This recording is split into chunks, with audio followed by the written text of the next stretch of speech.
ongoing thing.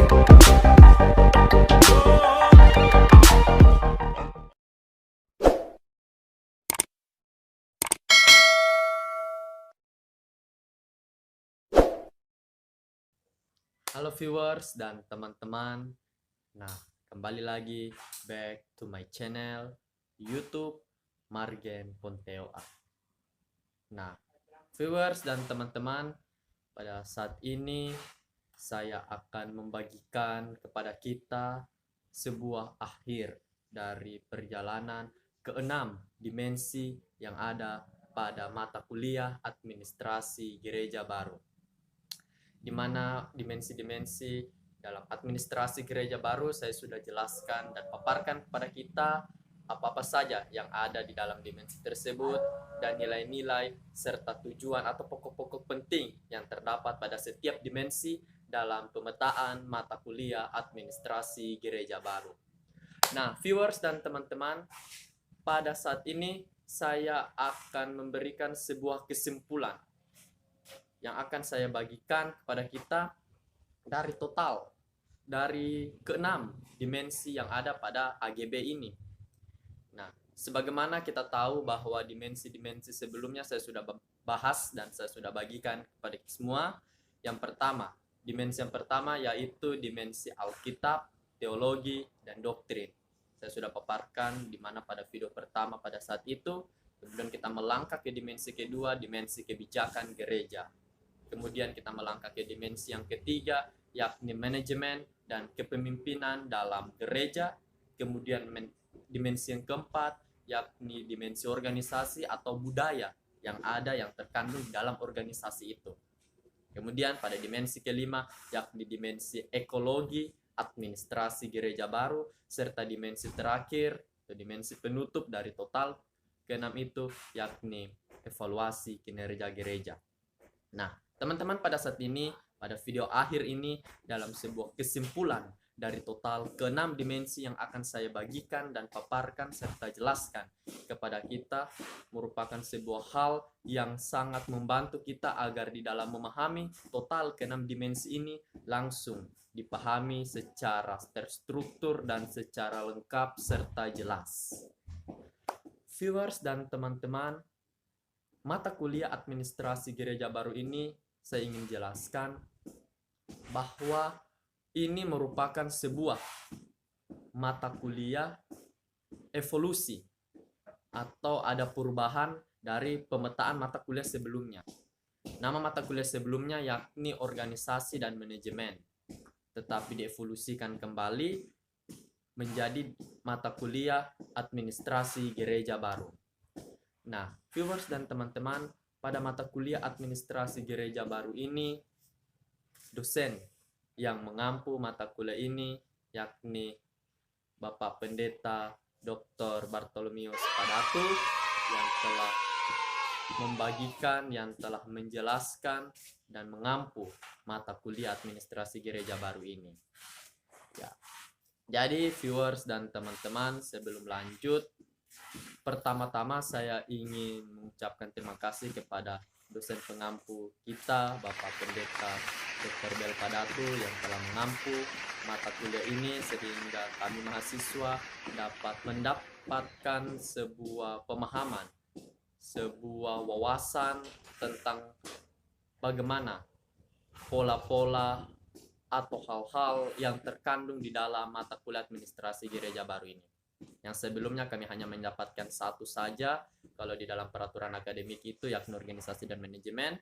Tetapi ketika Bapak mengampu mata kuliah ini, kami mendapatkan bonus 6 pokok penting dalam mata kuliah baru administrasi gereja baru ini. Nah, viewers dan teman-teman, saya lanjut mengenai administrasi gereja baru ini. Pada video-video sebelumnya, saya selalu menjelaskan yakni administrasi gereja baru ini seperti apa dan bagaimana itu administrasi gereja baru. Nah, viewers dan teman-teman, sebagaimana kita tahu bahwa administrasi gereja baru itu sendiri merupakan sebuah evolusi, perubahan, atau terobosan yang sangat maju di dalam sebuah sistem keadministrasian dalam gereja. Sebelumnya itu namanya administrasi gereja lama, dan melakukan perubahan, melakukan evolusi menjadi administrasi gereja baru.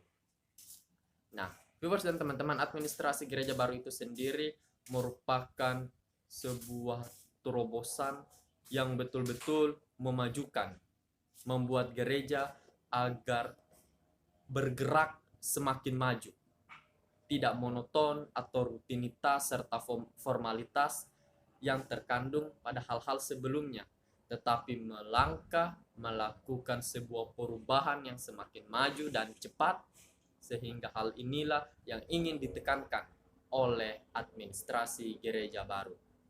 Administrasi gereja baru ini juga berbasis pada dasar-dasar utama, pilar-pilar utama, yakni Alkitab, teologi dan doktrin, serta kedisiplinan ilmu multisioner.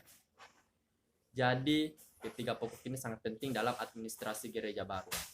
Administrasi gereja baru ini sendiri juga merupakan sebuah perpaduan dari ketiga administrasi, yakni administrasi publik, administrasi bisnis, serta administrasi gereja itu sendiri. Oke, viewers dan teman-teman, itu merupakan sebuah pengantar kita mengenai mata kuliah administrasi gereja baru. Kita lanjut mengenai dimensi-dimensi yang ada pada administrasi gereja baru. Nah, teman-teman, di dalam administrasi gereja baru ini memiliki sebuah pilar-pilar penting, pokok-pokok utama, hal-hal yang menjadi patokan dalam kita memahami mata kuliah administrasi gereja baru ini. Pokok-pokok ini dinamakan dimensi, ya. Dimensi-dimensi yang ada pada administrasi gereja baru ini memberikan kita sebuah wawasan secara terstruktur, tahap-tahap yang akan kita lalui tentang bagaimana menyusun sebuah sistem keadministrasian, khususnya di dalam gereja di era saat ini. Dimensi pertama yang ingin saya bagikan yakni sebuah dasar, ya, fondasi, yakni Alkitab, teologi, dan doktrin. Sebagai orang-orang yang percaya, Alkitab merupakan sebuah ajaran, sebuah hal yang merupakan dasar dari kebenaran akan firman Tuhan yang dijabarkan melalui tulisan, sehingga orang-orang percaya melakukan hal-hal yang baik menurut kehendak Tuhan dengan melihat pokok-pokok, melihat dasar dari ajaran-ajaran di dalam Alkitab. Alkitab adalah firman Allah. Kita tahu bersama, Alkitab itu merupakan sebuah kitab suci umat Kristiani. Nilai-nilai, ajaran, nasihat, peringatan-peringatan yang terkandung di dalam Alkitab memberikan kita sebagai manusia agar semakin memahami tentang karya, kuasa, dan otoritas dari Tuhan, serta bagaimana kita menjalani kehidupan kita seturut dengan firman Tuhan yang ada pada ajaran-ajaran dalam Alkitab. Wibawa Alkitab itu sangat penting, sehingga kalau kita melakukan segala aktivitas kita sebagai orang percaya tanpa Alkitab, hidup kita itu akan menjadi blunder. Hidup kita tidak tahu arah kita kemana. Karena di dalam Alkitab, disitulah nilai-nilai, disitulah ajaran-ajaran, sehingga kita membangun sebuah hubungan dengan sesama, dengan makhluk hidup sekitar kita, berjalan dengan baik, dengan teratur. Kemudian, kalau kita mau berbicara mengenai teologi. Nah, di sini saya ingin memaparkan tentang apa itu teologi menurut para ahli. Salah satunya yaitu menurut Millard Erickson, yang dimana itu teologi itu merupakan sebuah bidang studi yang berkonteks pada Alkitab. Kita tahu, teologis itu dari bahasa Yunani yaitu theos dan logos. Theos Tuhan, logos itu sebuah ajaran atau ilmu, atau berbicara mengenai ilmu atau ajaran atau yang berkaitan langsung dengan Tuhan. Nah, di dalam teologi ini kita memahami tentang kuasa, tentang ajaran, tentang hakikat Tuhan, otoritas yang Ia punya. Sehingga kita sebagai umat beragama, khususnya orang-orang percaya, dapat memahami tentang kebenaran akan Allah itu sendiri, pribadi akan Allah yang dijabarkan melalui tulisan-tulisan, melalui karya-karya, melalui kesaksian-kesaksian yang ada, sehingga kita manusia menjalani kehidupan kita seturut dengan firman-Nya dan seturut dengan apa yang Ia kehendaki. Sehingga teologi itu merupakan sebuah hal yang sangat penting. Dan ini merupakan sebuah hal yang tidak dapat terpisahkan dari Alkitab. Nah, kemudian kalau kita lanjut mengenai doktrin. Doktrin itu sendiri menurut Bernard Siddhartha merupakan sebuah ajaran. Artinya apa? Alkitab itu juga merupakan sebuah ajaran, ya. Teologi itu juga sendiri merupakan sebuah ajaran bagaimana kita memahami tentang Tuhan. Doktrin itu juga sebuah ajaran. Artinya, dari ketiga hal ini yang ditekankan bahwa mengenai ajaran pokok-pokok utama ini sebelum kita melangkah lebih lanjut lagi, dasar-dasar yang harus kita lakukan yakni sebuah ajaran. Sebuah dasar. Karena tanpa dasar, tanpa fondasi yang kuat, ketika kita membangun sebuah sistem, itu tidak bisa berjalan dengan baik.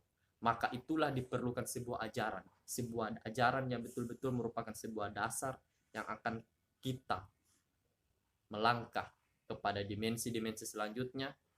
Pada konteks ini di dalam mata kuliah administrasi gereja baru. Jadi kaitannya apa? Alkitab, teologi, dan doktrin itu sangat berkaitan. Jadi mereka tidak bisa dipisahkan. Jadi kalau kita mau berbicara mengenai Alkitab, teologi, dan doktrin itu merupakan suatu kesatuan. Ketika kita membawa keluar hal-hal inilah yang akan menjadikan sebuah ajaran menjadi lebih kokoh dan kuat. Sehingga terlengkapilah sebuah hal-hal yang akan kita bahas di dalam sebuah organisasi yang akan kita bangun atau yang akan kita emban tugas dan tanggung jawab di dalamnya. Kalau kita mau berbicara mengenai konteks Alkitab, teologi, dan doktrin di dalam iman Kristiani kita. Itu mengenai dimensi pertama di dalam administrasi gereja baru. Next, kita lanjut ke dimensi kedua. Dimensi kebijakan gereja. Ketika kita sudah mengetahui mengenai dimensi pertama, sebuah ajaran, sebuah dasar penting dalam administrasi gereja baru, khususnya sebagai orang Kristen. Nah, kebijakan gereja. Ketika kita mau membuat atau ketika kita ada atau dipercayakan di dalam sebuah organisasi, khususnya di dalam gereja itu sendiri, ada kebijakan yang harus kita ambil. Sebelum lanjut, saya ingin mengutip pendapat para ahli juga tentang kebijakan. Yang dimana menurut James Anderson itu sendiri bahwa kebijakan adalah sebuah tindakan. Ketika kita bertindak, maka disitulah kita mau menetapkan atau mau mengusahakan sebuah tujuan yang ingin betul-betul kita ingin capai. Yang dimana hal-hal itulah yang dapat memecahkan masalah pada sebuah organisasi, khususnya dalam gereja itu sendiri. Nah, kebijakan-kebijakan ini harus dilandasi dengan dasar-dasar tadi, Alkitab, teologi, dan doktrin. Supaya bagaimana kalau kita mau mewujudkan kebijakan gereja secara efektif dan efisien, memperhatikan dasar-dasar tadi. Diri kita sebagai motor, sebagai penggerak dalam menyusun suatu kebijakan di dalam gereja itu harus betul-betul terstruktur. Supaya hal-hal yang akan kita lakukan, kebijakan-kebijakan yang harus kita ambil ke depannya itu harus sesuai dengan kebutuhan dan keperluan khususnya dalam jemaat kita nantinya. Jadi kita kalau mau berbicara mengenai kebijakan gereja, kita jangan hanya mengambil sebuah pendapat atau masukan dari salah satu pihak saja tanpa mendengarkan pihak-pihak yang lain. Kebijakan harus kita ambil harus betul-betul memberdayakan sumber daya manusia, sumber daya alam, insani maupun finansial yang ada di dalam gereja harus betul-betul dimanfaatkan dengan baik, dengan teratur untuk kebutuhan, untuk keperluan dari jemaat dan gereja yang ada di dalamnya. Kebijakan yang harus kita ambil juga harus tegas. Tegas dan juga dengan penuh kasih. Supaya kebutuhan dan keperluan jemaat dapat terpenuhi dan mewujudkan sistem pelayanan gereja dengan baik. Sistem pelayanan gereja sesuai dengan landasan dan pokok-pokok ajaran yang terkandung di dalam Alkitab dan apa yang dikehendaki oleh Tuhan. Kebijakan gereja. Itu harus kita pahami dan perlu kita tanamkan ketika kita ada dalam sebuah lingkup organisasi atau ketika kita ditempatkan kelak di dalam gereja sebagai pelayan. Kemudian kita next ke dimensi ketiga, yakni dimensi manajemen dan kepemimpinan. Tadi kita sudah bahas mengenai dimensi pertama dalam administrasi gereja baru, yakni dimensi Alkitab, teologi dan doktrin, kemudian lanjut ke dimensi kebijakan gereja. Setelah kita memutuskan atau mau mengambil sebuah kebijakan, tentu itu harus dibarengi dengan sebuah manajemen dan kepemimpinan yang baik dan jelas. Manajemen itu sendiri merupakan sebuah pemanfaatan sumber daya alam atau sumber daya manusia dan sumber daya manusia yang betul-betul bermanfaat dan betul-betul mau mencapai sebuah tujuan di dalam organisasi. Nah, ketika kita mau berbicara mengenai manajemen dan kepemimpinan gereja, saya ingin mengutip pendapat dari para ahli, yakni salah satu menurut Handoko, di mana manajemen itu merupakan sebuah perencanaan. Dalam perencanaan itu merupakan sebuah pengorganisasian, pelaksanaan, dan pengawasan. 4P di dalam kebijakan manajemen gereja. Ketika kita mau memanajemen organisasi atau gereja yang ada, 4P yang harus kita perhatikan. Perencanaan. Kita mau merencanakan, ada planning yang harus kita lakukan ketika kita mau memanajemen sebuah organisasi khususnya dalam gereja. Menyusun sebuah kebijakan atau hal-hal yang ingin kita bangun dalam gereja harus ada planning yang jelas. Perencanaan sangat penting karena itulah ditempatkan pada pokok pertama dalam manajemen ini. Setelah kita melakukan sebuah planning atau perencanaan yang jelas, kita melakukan sebuah yang namanya pengorganisasian. Kita menggerakkan.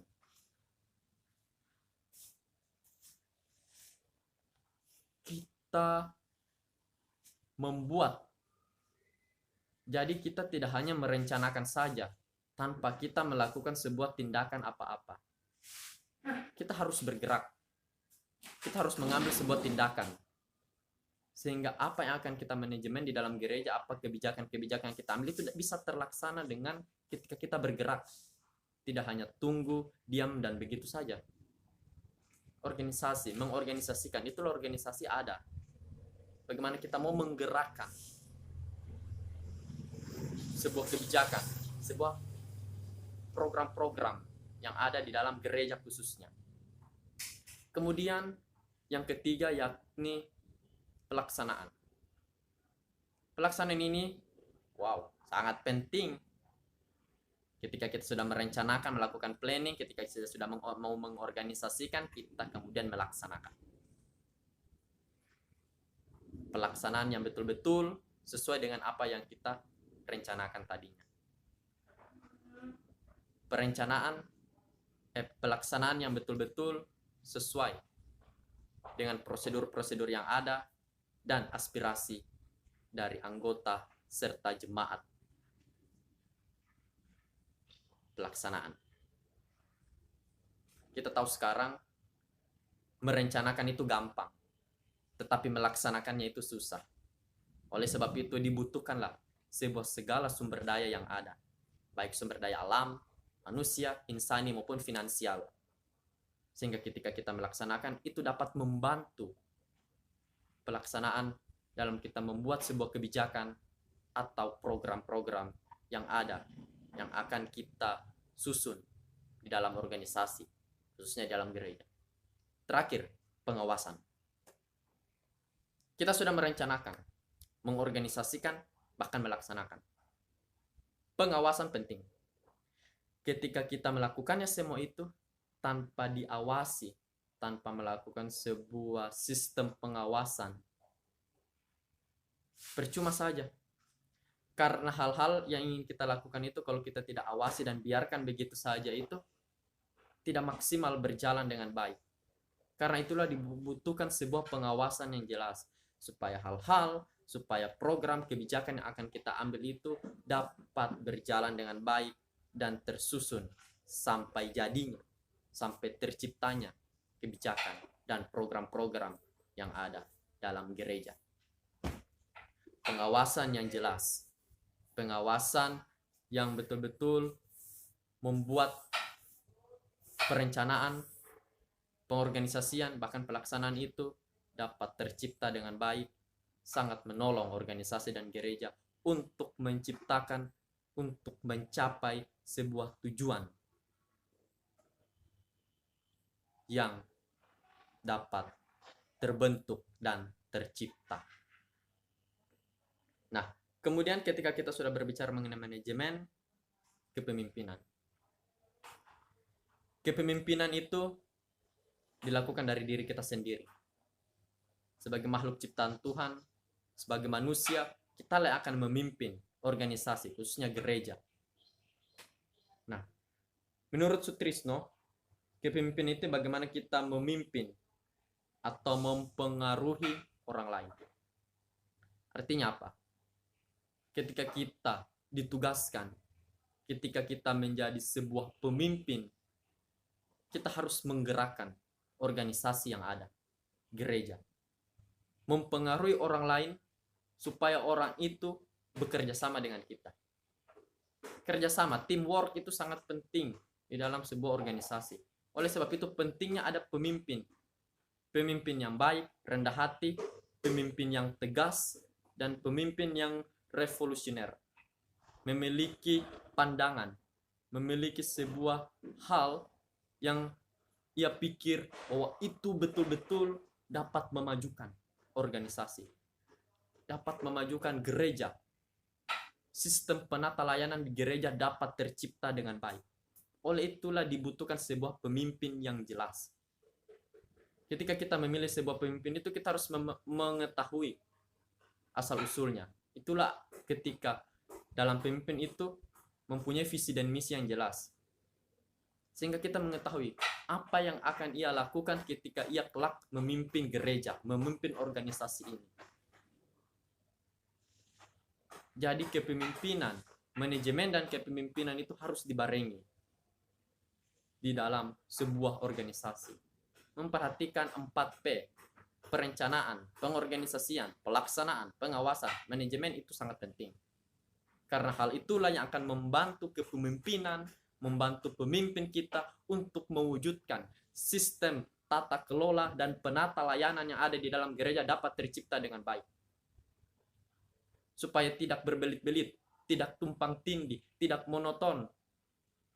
Sehingga jemaat, sehingga orang-orang yang terlibat, yang ambil bagian di dalamnya, yang ada di sekitar organisasi atau gereja itu, dapat merasakan betul-betul manfaat, dapat merasakan betul-betul hadirnya gereja sebagai sebuah tempat yang dapat membuat orang bersukacita di dalamnya. Dimensi yang ketiga, manajemen dan kepemimpinan di dalam gereja. Dimensi keempat, organisasi. Terlebih dahulu, saya sudah bahas tadi mengenai organisasi.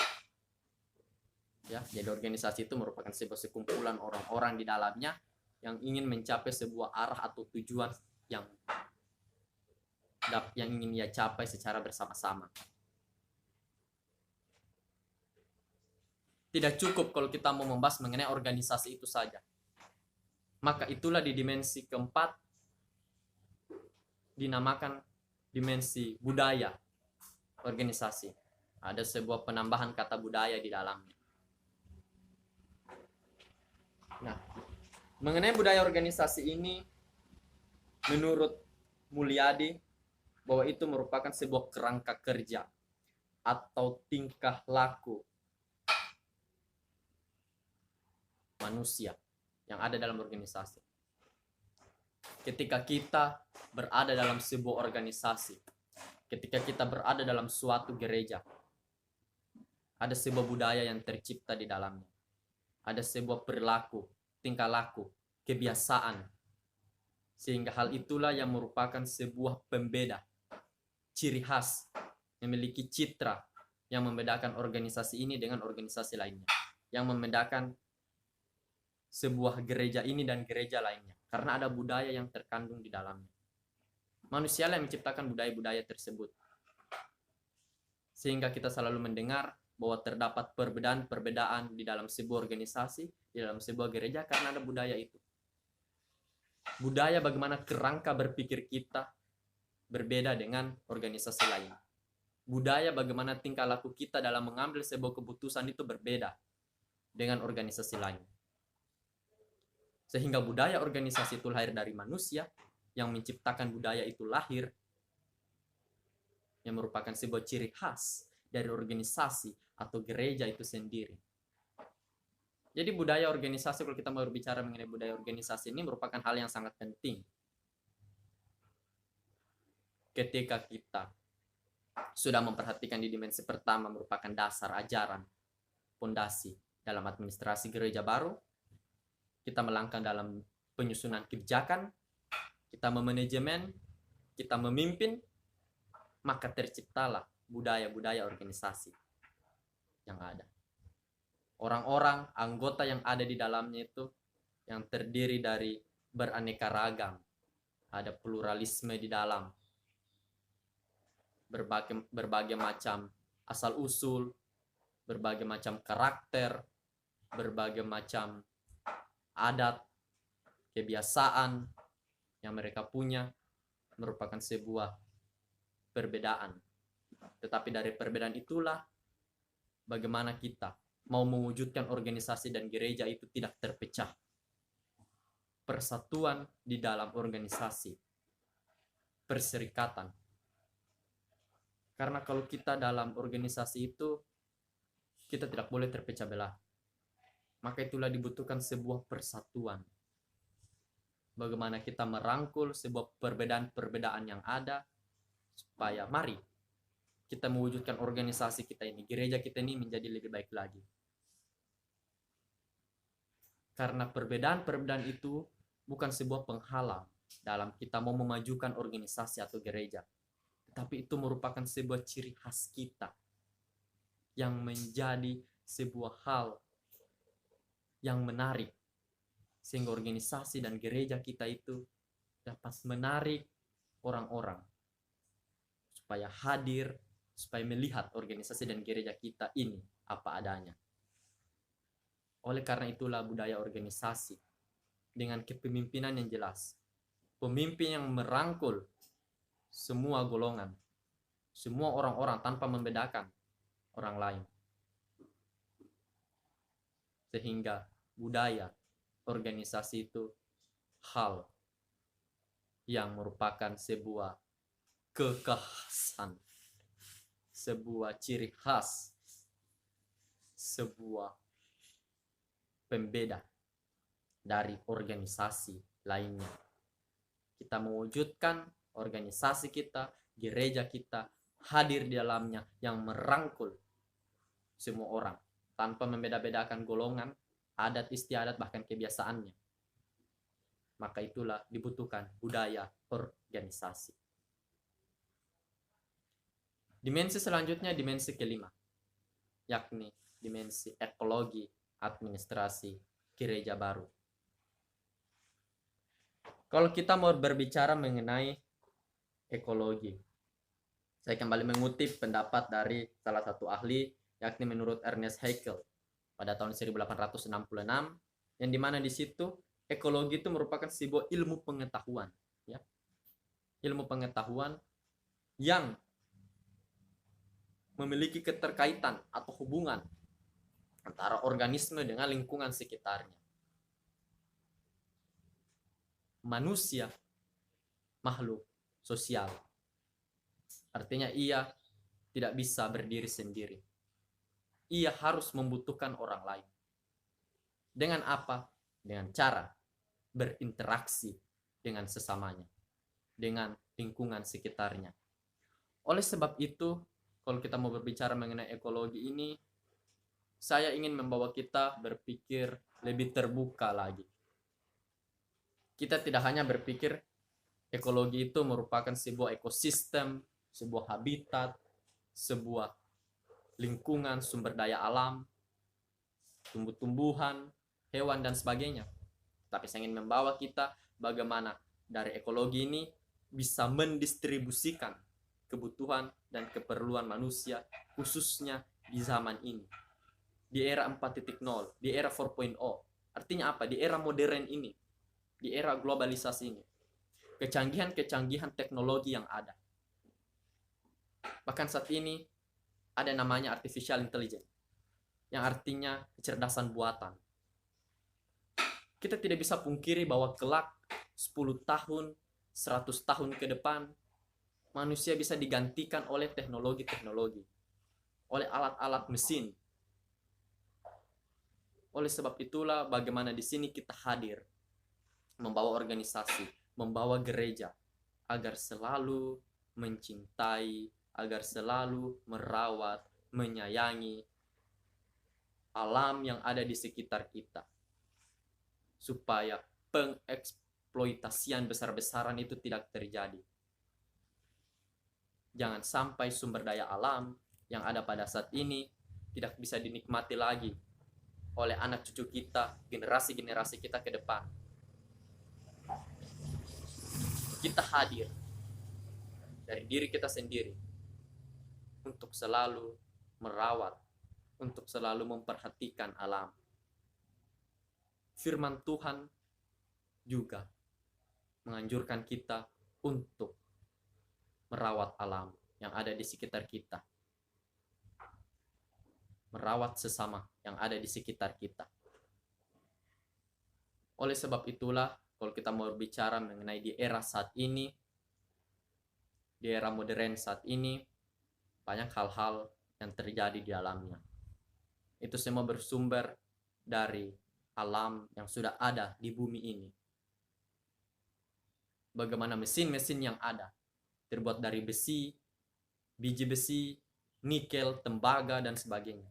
Itu merupakan hasil dari alam. Sehingga bagaimana kita sebagai manusia, sebagai gereja, itu agar selalu dianjurkan untuk selalu merawat, memperhatikan lingkungan sekitar kita, agar tidak terjadi pengeksploitasian besar-besaran, perusakan yang dapat mengakibatkan sebuah bencana yang merugikan, bahkan dapat memusnahkan kita. Kita hadir, gereja hadir untuk selalu mengingatkan sesama kita, mengingatkan orang lain, agar selalu bergandengan tangan, memperhatikan kehidupan sesama kita, memperhatikan sumber daya alam yang ada pada saat ini. Oleh sebab itulah, di dimensi ekologi administrasi gereja baru ini, sebagaimana dunia semakin canggih, semakin modern, dengan berbagai hal yang ada. Dari yang sebelumnya kita belum mengetahui mesin-mesin dari yang sebelumnya, pekerjaan manusia secara manual, kita yang melakukannya.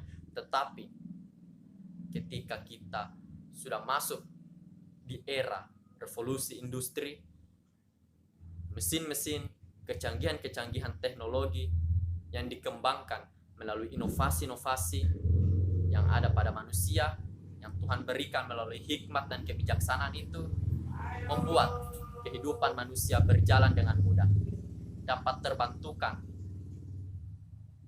dengan kehidupan sekarang, dengan kecanggihan-kecanggihan teknologi dan alat-alat komunikasi.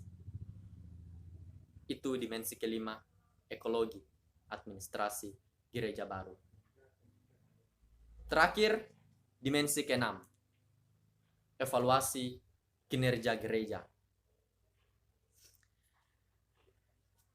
Kembali lagi saya ingin mengutip pendapat dari para ahli, pengertian dari evaluasi itu sendiri. Menurut Princeton pada tahun 1956, yang dimana yang memberikan sebuah pendapat bahwa evaluasi itu merupakan penaksiran terhadap pertumbuhan atau kemajuan, terhadap tujuan atau nilai-nilai yang ditetapkan. Ketika kita sudah membahas kelima dimensi tadi, disinilah kita hadir bagaimana kita memberikan sebuah penilaian, memberikan evaluasi diri kita, organisasi kita maupun gereja.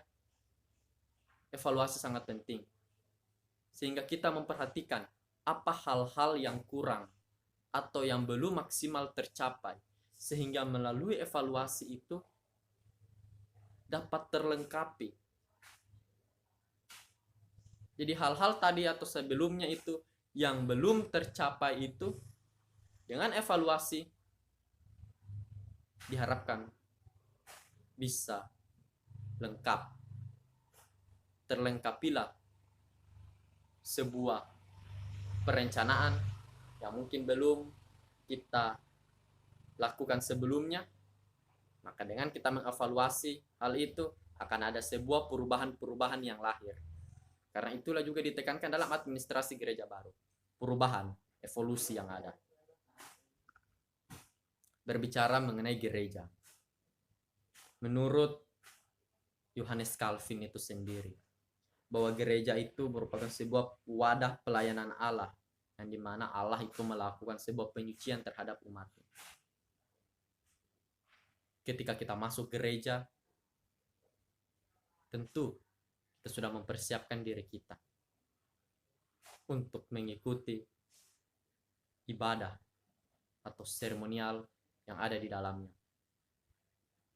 Kita berinteraksi dengan jemaat manusia yang ada dalam gereja. Hadirnya hamba Tuhan, pelayan Tuhan, memberikan jemaat sebuah makanan rohani, sebuah hal yang betul-betul terus menguatkan imannya. Oleh sebab itu, di dalam kinerja,